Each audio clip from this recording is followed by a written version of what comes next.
Hi guys, good morning. Hopefully everyone's good.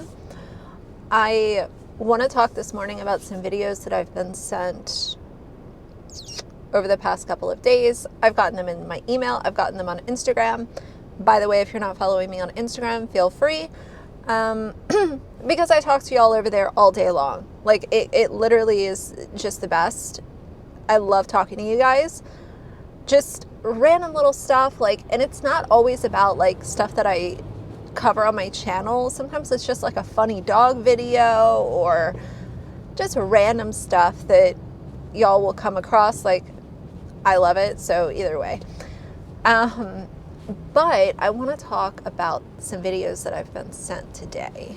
Instead of continuing to respond to everybody, I figured that if I was getting them, there's probably a reason.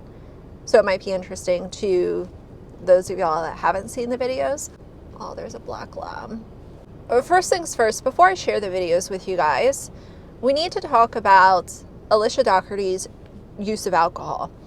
And I know that as of recently, she has gone on this path to evidently try to either slow down or stop drinking.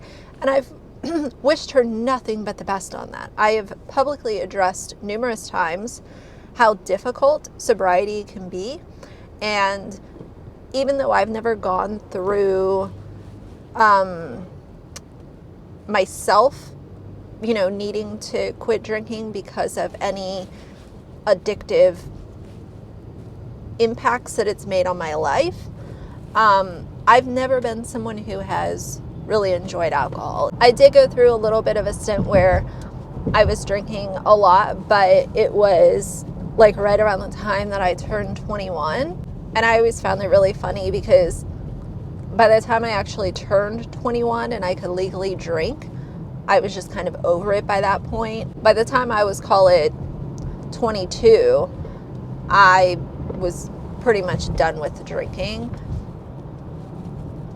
Because I've never enjoyed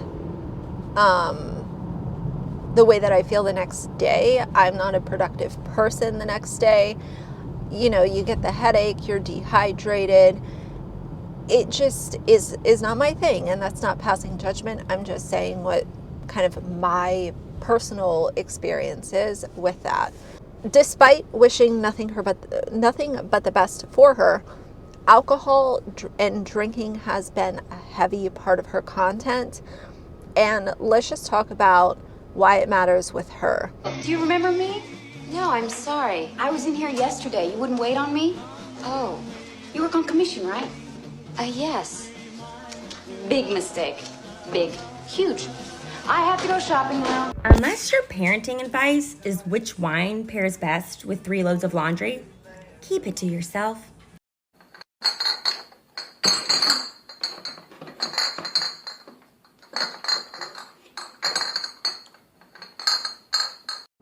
Y'all know that I'm here for people making their own decisions. We're all adults. We can decide what we want to do, what we don't want to do. It's all good. However, once you have children in your home, and I'm not just talking about having kids, this is not like a, moms can't have alcohol kind of thing. But when you have children in your house that have either come from their birth parents having substance abuse disorder, or you're fostering or adopting children who you publicly share that they had fetal alcohol syndrome. Okay, we would need an hour to list them all, but here are the top of the list. Fetal alcohol syndrome, fetal alcohol spectrum disorder, reactive attachment disorder, OCD, ODD, anxiety, autism spectrum disorder, ADHD, gastroparesis, sleep disorders. Come on, chime in. Pica, oh boy, yeah. Anemia, asthma,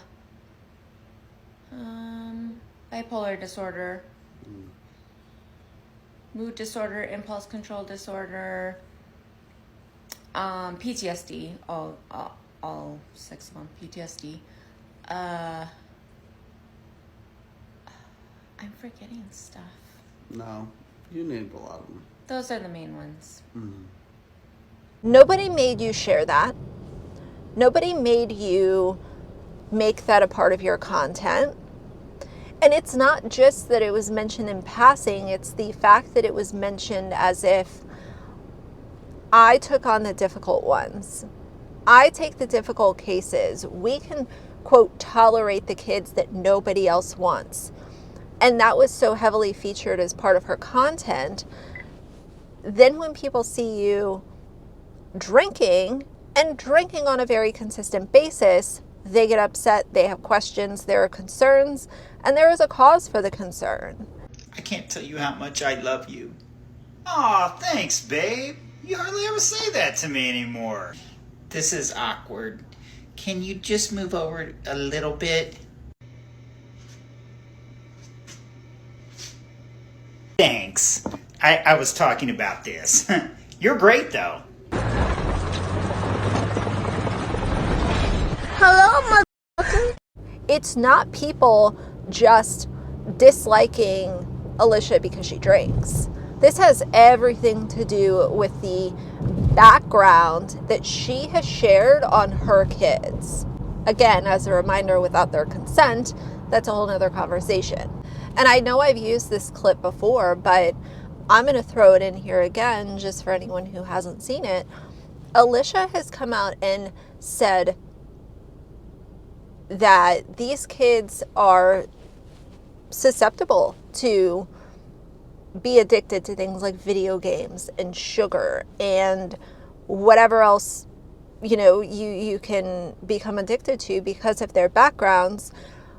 But then again, we see her slamming down White Claws and filling them with sugar and junk food and whatever it is that they want. Let's also talk about shopping addiction. Because when you have somebody who is buying you everything that you want, that can also be very interesting. Of diet when it comes to children with fetal alcohol spectrum disorders and trauma history. If they have a gluten sensitivity, they will have behavior issues. They're linked together. Now, these sensitivities will not show up on skin prick tests or blood work, dietary tests. They won't show up. Because it's a sensitivity, it's not an actual allergy. So we did the elimination diet, slowly brought things back in. As we went on to our third, fourth, fifth, and sixth adopted child with these disorders, we kind of knew from there how to figure out what they were sensitive to and eliminate that from their diet. Sugar, a lot of these kids are very sensitive to sugar. And that reminds me, sugar and dairy and carbs, they can create an addiction to, because these children they were predisposed to addiction in utero. And basically for the rest of their life, they will always have to watch for things that they could be addicted to. And I'm not talking just food. I mean, it could be video games or drugs, cigarettes, alcohol. Wondering why I have White Claw in my bedroom. I can't keep it in the garage anymore. It was just like disappearing. Really anything that anybody can get addicted to, these children have more of a chance to become addicted to it. So, carbs, sugar, dairy, those things can become an addiction. So we really limit sugar, we limit food dyes. I mean, not completely. You don't want to limit it completely. We learned the hard way. They will find a way to get it. They will go to school. They will get it from their friends at lunch. They will find a way. So you can't be completely limited. I know some people who have gone to a full bone broth diet, like that's it. We've never gone quite that extreme, only because we realized that they'll just go get what they want on their own. They'll go to camp and say, oh, they forgot to feed me breakfast, and then they'll get food. So you really need to make sure that everyone everywhere is on board with these dietary limitations. So even though I don't think that having alcohol in the home is a big deal, you know, parents drinking, fine. You know, that's not why people are upset with Alicia. So I want to make that very clear, because I realize that some people, especially her fans, will twist this to make it seem like I'm shaming a mom who likes White Claw. And that's not what this is at all. I do think that if you are adopting or fostering children or kinship or whatever it is, if that's what you're going to do, that's amazing. But if those kids are coming from situations where parents were addicted, or they had, they were born with some kind of birth problem, like fetal alcohol syndrome or something else, in my opinion, there should not be alcohol in that home that they go to. And I know that some people might say, oh, well, that's just completely ridiculous. When you're bringing kids in who have those kinds of backgrounds, their safety, all kids need to be kept safe, obviously, but they need the safest environment, because you don't know what those kids went through. You might have heard a small piece of their background. Maybe you heard about something unfortunate that happened to them when they were in the 2nd grade, and a couple of other random pieces of information. But you weren't there the entire time. There could have been things that child experienced that they have never been comfortable to share with anybody, which is okay. But since you weren't there, you don't know all of their story, and therefore, in my opinion, if those facts are known and that's all that you know, there should not be alcohol in the house. And then we go back to the whole thing with Alicia having the White Claw disappear from the garage. That was over the summer. That's a whole nother thing. Even though she has cameras in the house, she could have reviewed the cameras to see who took the White Claw, but we never heard anything about it. So when it comes to the Dougherty family and alcohol, there have been so many red flags, so many issues, and it still makes me so upset that she has shared the fetal alcohol syndrome diagnosis with TikTok and the internet, because it's just so personal. It's so devastating. It's so personal. It should not be questioned that should be for that child to share once they're old enough to understand what the internet is. This age of social media with oversharing and using your kids for content is so toxic. And I don't care if this is an unpopular opinion or not. People who watch these family vloggers and watch every single thing that they put up, and they're following, the mom, the dad, the kids on all social media platforms, and they're, always leaving comments and all this kind of stuff. I think y'all are weird. I don't think it's normal to become so overly invested in a family that you don't know.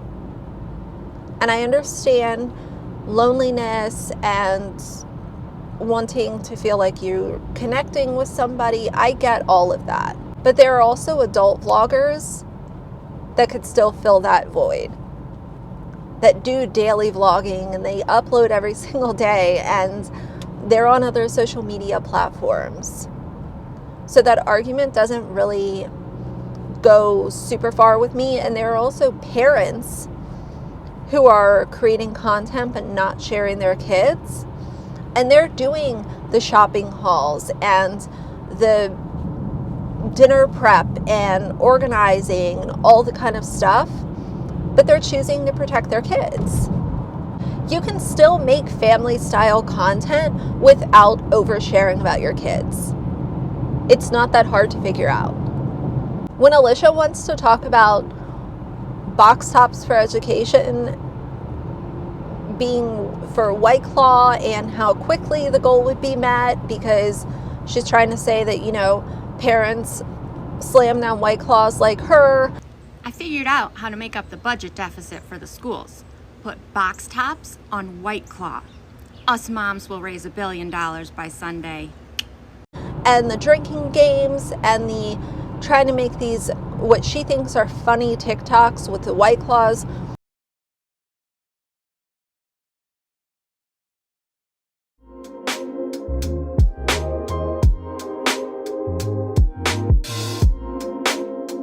I'm going to drink caffeine because I can't stay awake. And then I'm going to drink alcohol because I can't fall asleep. And I'm going to do that until I'm dead. Coming out of the van and all of this kind of stuff, like, that's not content that I find funny when I know that your children have suffered with such detrimental backstories. Like, their histories are not easy to talk about, but since you chose to talk about them, we know all about it. And that's why her videos are not funny. And I really think about the current day Dougherty Dozen fans. They think that Alicia is so wholesome and stuff. Like, I think that a lot of them have not gone back and looked at her older TikToks. Because, like, what is wholesome about that? What's wholesome about all of the alcohol-related content that she's made when y'all know the history that her kids have? What is wholesome about that? It's not wholesome. It's not funny. It's not a skit. Yes, she puts a roof over the kids' heads. We've got that. But just because you're housing a child, it doesn't give you the right to do all of the shit that she does. Like, one thing doesn't discount the other. There's another TikToker that was just exposed for flipping her kid off. Everyone's over on TikTok talking about that. I'll throw in a clip for you guys. I don't think I'll make that its own video because it's just, there's not a whole lot to say. I think it's ridiculous, and I think this little girl is being used for content by mom. Oh, I don't have time to do that. Your brother's gonna do it in the car. Get in your seat now. Let's go. Come on. Love you. Can you say hey to everybody? Do you know where your brush is? Huh?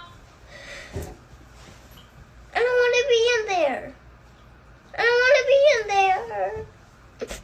Okay, tell everybody bye. Sorry. No, it's okay. It's okay. Hey, all right, bye. She doesn't want to be on camera, so we got to go. Bye. Sorry.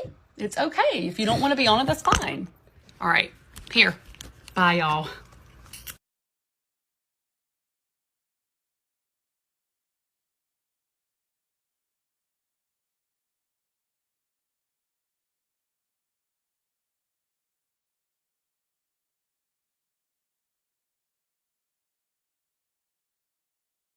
You know, she's even said in another video that, oh, mommy will find another way to make money. Oh, my daughter's good.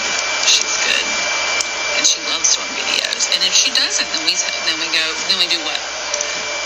Then we're like, okay, well, we just won't do them anymore. That's what I told her. Because mommy will find another way to make money. The parents making money off their kids are plentiful online. I mean, who are you to, like, get upset with your kid because she didn't want to sit down and do what you wanted her to do? And I get it, like, you know, parents get frustrated, all of that kind of stuff. But for me, it's just the expecting your kid to perform and getting upset. Like, you're on live. Like, what do you think? She didn't realize that mirror was in her room. She wasn't even thinking that that was going to expose what she did. And I get it. Like, okay, you know, people have said, oh, well, I flip my kids off. Hopefully not to their face. I mean, what, like, I get it. Like, life is frustrating, but what are you doing? But her little daughter is so sweet. And in my opinion, that little girl is absolutely being used for social media income. None of it was real.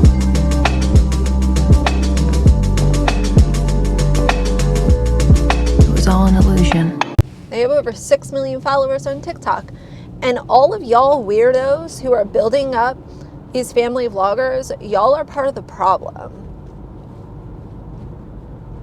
Applauding kids being used for content. Like, y'all are cheering it on. It's just ridiculous. It's frustrating. Like, once you know enough about Alicia's content, that's why it's so frustrating. I know that some people that, you know, oh, you come across her just, you know, innocently making sandwiches? Well, take a look and then you'll understand why people don't respect her. But either way, those are going to be my thoughts for today. So for now, if you like the video, please leave a like and a comment. And if you'd like to see more from me in the future, please subscribe. I'll see you guys soon. Bye.